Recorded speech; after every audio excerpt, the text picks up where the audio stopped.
guys, it's Roger from A&E Leisure, and today we're going to talk barbecue points. So does your van have a barbecue point on the outside?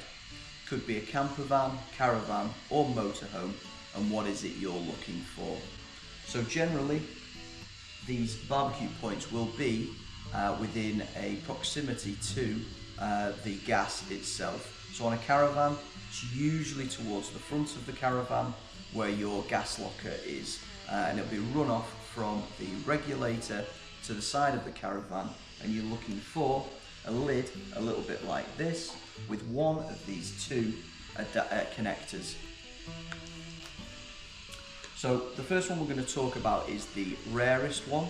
This is called the Bullfinch Adapter. It's quite a large product, available in a lot of caravan accessory stores, or we have got this online for sale in our shop, aneleisure.co.uk. It's a bayonet fitting.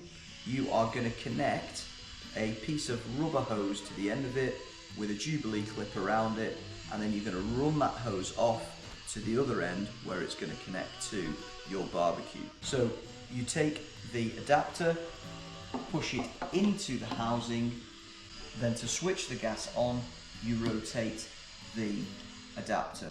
The other type of barbecue point that we're going to look at is the more common standard. It's like a bullet type adapter, and generally you'll get a little nozzle with the product, with the caravan or motorhome, and you insert that into the hose with a Jubilee clip, checking there are no leaks, and then this inserts into the end of the barbecue point, and basically you just push that in. Once that's pushed in and your hoses obviously run off there, to turn the gas on you just switch this valve, and a simple rule for this: in line with the pipe means it's on. If the valve or stopcock is turned to 90 degrees perpendicular to the flow of gas, that will have turned the gas supply off to your CADAC.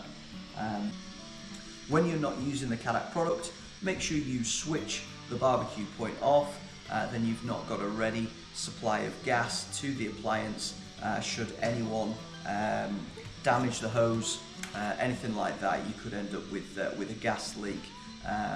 Probably nothing significant will happen with that.